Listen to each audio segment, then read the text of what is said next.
Welcome back to the official start of this blind tasting experience.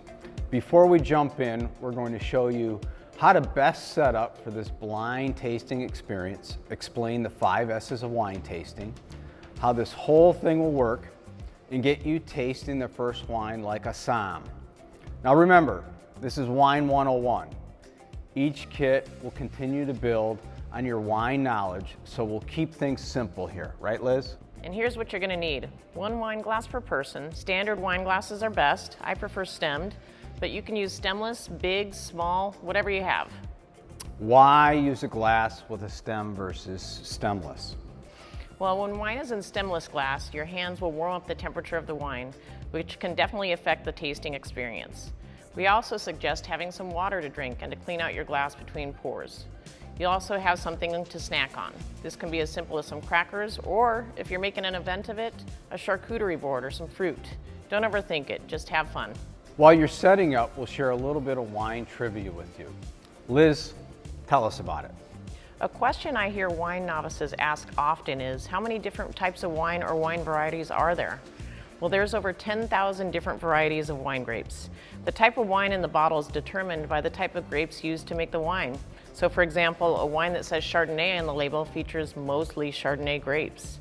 All of the wines we'll be tasting today are from California. Therefore, we'll know that 75% of the grapes in the bottle are the variety that appears on the label.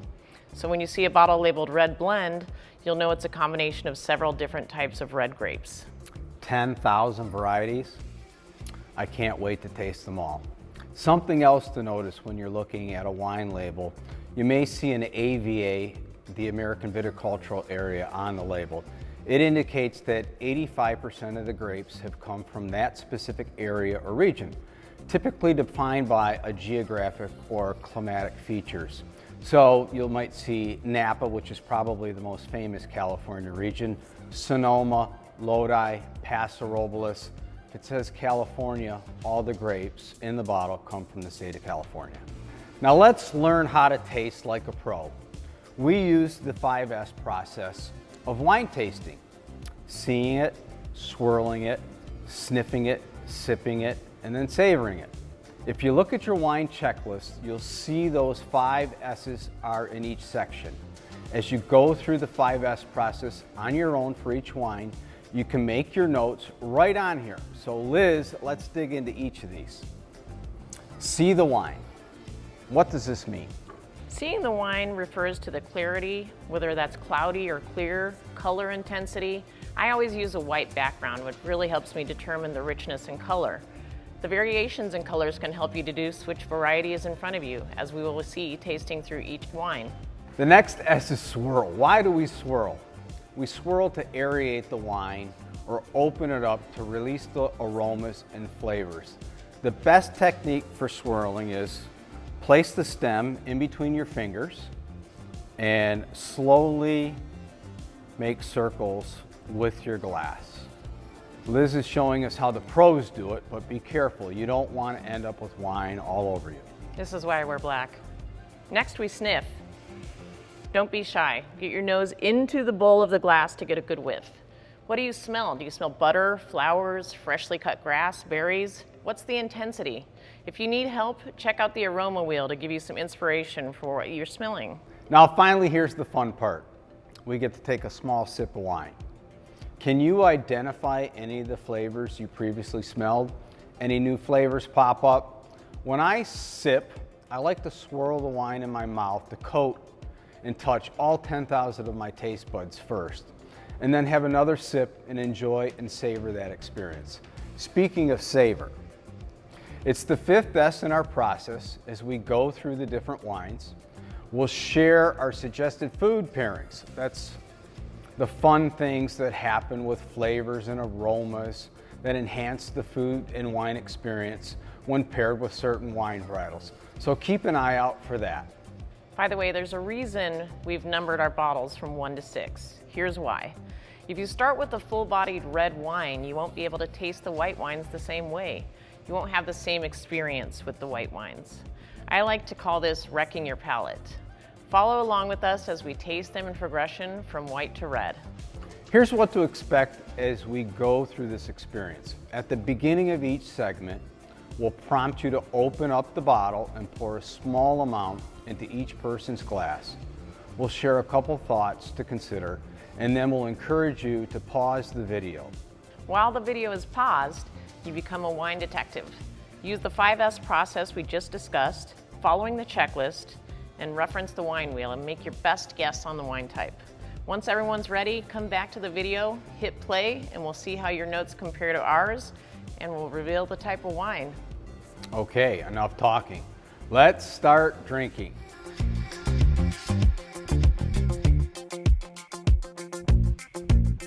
Let's dig into the first wine. Open the wine bottle labeled 1 and pour some into each person's glass. Liz, let's talk about what we're seeing here. All right, well, I see the glass, I'm looking at the clarity and the color intensity, and when I look at a wine, I like to put it against a white or light background. So against a white piece of paper or a white wall. I'll touch on this more after we reveal the type of wine and why this matters. Okay, now it's your turn. Pause the video here and go through the checklist. What do you see, smell, and taste? We'll see you in a few minutes.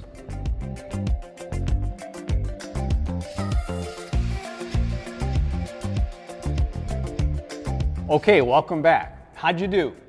Let's see how your notes compare to ours. You know, I'm Liz, obviously the first step is seeing the wine. I'm seeing it, and it looks to be straw in color. Straw, definitely. It's very clear. It's a little bit lighter in color, so no cloudiness or haziness. Definitely get an aroma of freshly cut grass on the nose. Yeah, I think it's really important here to focus on your wheel. Obviously, this is in the vegetal section, and I pick up the fresh herbs and fresh cut grass. Yeah, and I just took a sip, and I got a lot of citrus on that palate. Some passion fruit, a little pear. It's very juicy, a lot of tangy acidity here. Okay, so I think it's time to reveal what wine number 1 is. It is a Sauvignon Blanc from the state of California. Sauvignon Blanc is a great entry wine, and this one is a good representation of what you'll find in a typical Sauvignon Blanc. Yeah, there's a few different types of Sauvignon Blanc, and these types of grapes, this varietal, is very affected by temperature and terroir, where it comes from. The California Sauvignon Blanc will have grassy notes and taste versus, you know, a New Zealand Sauvignon Blanc will have more acidity, strong grapefruit taste and finish. So Liz, what would Sauvignon Blanc pair well with? Well, it's a great summer wine. I love it with whitefish, summer pasta salads, pesto sauce, little potato salad with mustard. Light summery dishes will work really well with this. Now I'm hungry. So did you guess it right? We're ready to move on to wine number 2.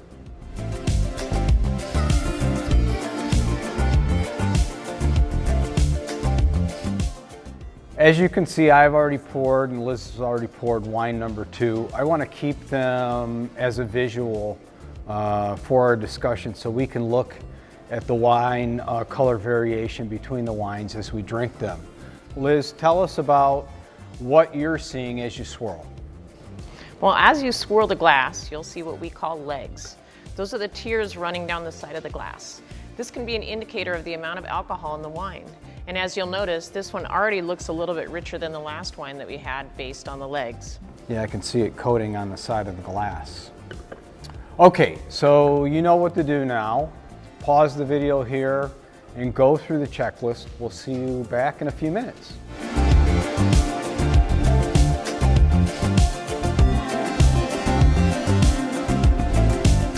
We're back. So let's go through the 5 S's of this wine. As I said, we're going to do a comparative from a color standpoint. Here's our first wine, which is Sauvignon Blanc. Had the straw tone to it. This wine is a little deeper in color, a golden tone to it. We'll do our swirl and sniff. I'm picking up melon, apple in this. I always get a little bit of lemon curd or some sort of lemon on the nose in this variety. I would also say a little roasted pineapple here. It's very perfumey. I'm gonna give it a sip. Hint of oak. Yeah. And the acid is not too high on this. Well, you know, you said roasted pineapple. So, I mean, we know where this wine comes from. It's from a very warm area of California. And that actually gives this varietal, because of the temperatures, a roasted pineapple taste to it. Yeah, it definitely tends to bring out some tropical notes in this variety. So what is it? Wine number 2, which is a white wine, is a Chardonnay from Lodi, California. And the characteristics of this area in which the grapes are grown has a big impact on the outcome of the wine. Everything from rain amounts to sun intensity to temperature and more. As Randy mentioned, this Chardonnay is from the Lodi region of California, which tends to be very hot. And because it's so hot, the grapes are ripening a lot faster. So it's more difficult for them to develop as much acid. Medium minus acid here, definitely. So the warmer the temp, the higher the sugars, which equates to higher alcohol, less acidity. Conversely, the cooler the temp, the less sugar, more acid. So what does Chardonnay pair best with it? I think you have a few suggestions right here. Definitely. I love Chardonnay with any type of seafood, specifically shellfish, shrimp scampi. You could have it with sushi, oysters, definitely whitefish. It's pretty versatile in that area. So while we're having some lunch, we will see you back for the next step, which is wine number 3.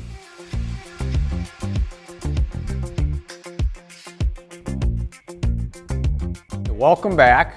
We are on our 3rd white wine, so go to bottle number 3. And as we said with the earlier wines, we're going to keep all 3 of the whites up. We'll do the same with the red wines when we start tasting those, but we're looking at color. So the color that we picked up in the first wine was Sauvignon Blanc. As you said, you like the look against the white background. We got a straw color from the Sauvignon Blanc. We got a golden tone to the Chardonnay. The third one's a little different. I actually see a little green hue in this particular varietal. I would definitely agree with that. How about the nose? Let's both sniff. Whoa. Now, it can be funny to smell a glass of wine and smell anything other than just wine. I smell grapes. Some aromas are easier to identify than others, like peach or pepper. Soms actually spend quite a bit of time smelling all kinds of things so they have a bigger memory to pull from. And not everyone knows what flowers smell like, so the tasting wheel can help provide suggestions and inspiration. This has got a huge floral nose to it, so go to the floral section on your wine wheel. Let's go through your 5 S's, and we'll see you in a few minutes.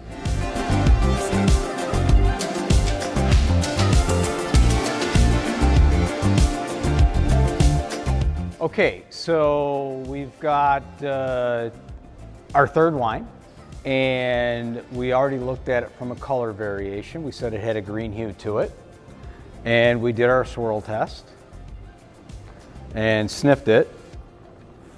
Big floral nose on this particular wine. Definitely. Yeah. What are you tasting?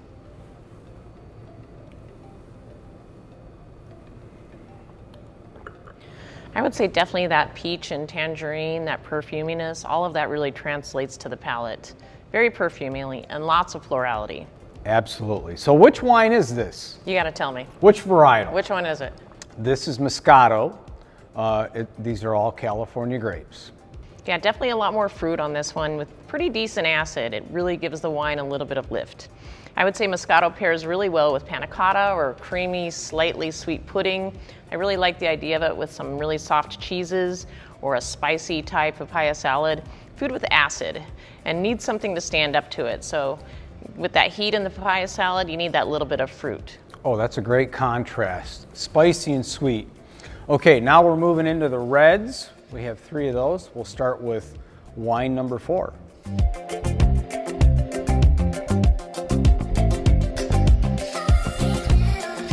Okay, moving on to the reds. This is a good time to reset your palate. So drink some water, have a snack, rinse out your wine glass. So open the wine bottle labeled number 4 and pour some into each person's glass. Oh, you're cheating, you're jumping ahead. When you sip this wine, notice the mouthfeel. Where in your mouth are you tasting this wine? We'll talk a little bit more about this later. So go for it. Let's pause the video here and go through your 5 S's checklist. We'll see you back in a few minutes.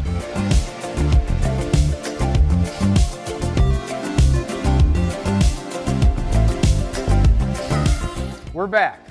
I've got my first red here. Liz, what are you thinking about this? I need to taste it again. Okay, let's do it. Practice makes perfect. For a red, this one is more on the lighter side. I agree. Whenever I taste a red wine, I hold it up to my watch to see if I can see my watch face through the wine. This is a very light varietal, which is a great indication of what it is. We've also talked about progression. So this is our first of 3 reds, and that's another little hint for you. So let's swirl, sniff, and sip.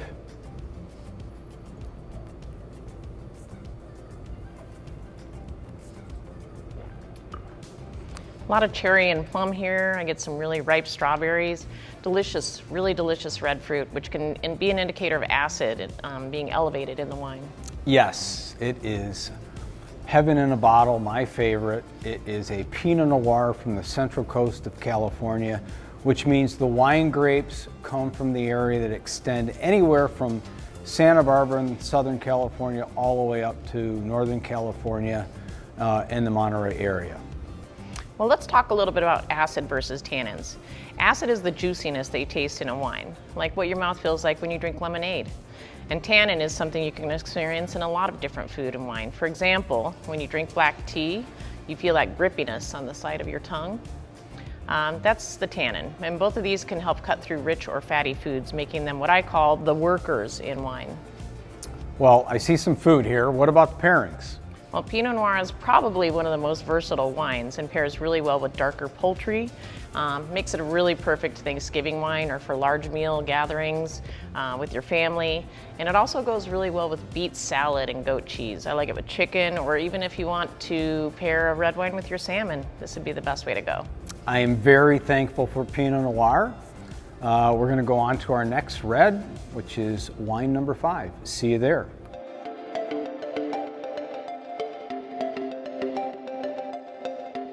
Welcome back. We're on our second red wine, open wine bottle labeled number 5, and pour some into each person's glass.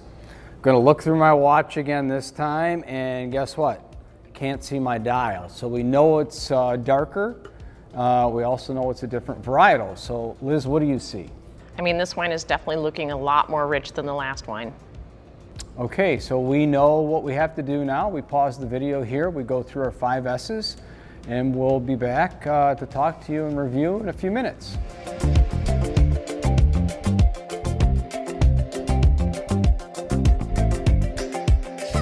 Okay, so let's explore how this second red wine compares to the Central Coast Pinot Noir. Let's give it a little swirl and taste and I already did. get your thoughts on this.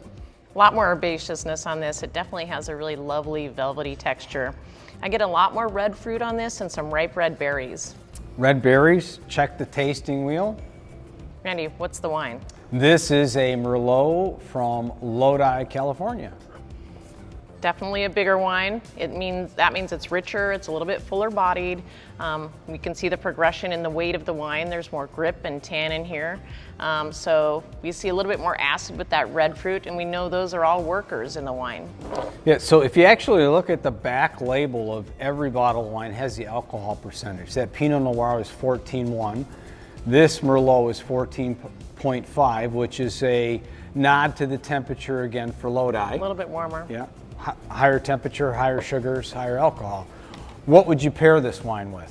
I mean, Merlot is great. It goes with a lot of different things, but I really enjoy it with pork dishes.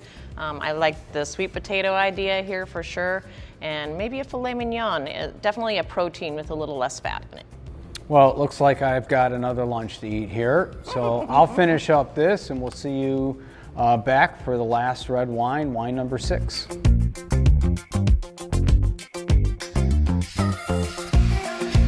All right, everyone, now we've got all 3 reds in front of us. The third red is even darker than the last one. let's compare what we're tasting here. First, I'm really noticing the legs on this one. Oh yeah. Very perfumey, very present black cherry, a lot of black fruit and deep aromatics, very juicy. I like the smokiness on this wine. I get a little bit of black walnut skins, definitely a little bit more grippy tannin and acid here. I'm getting a little bit of vanilla oak and pepper as well.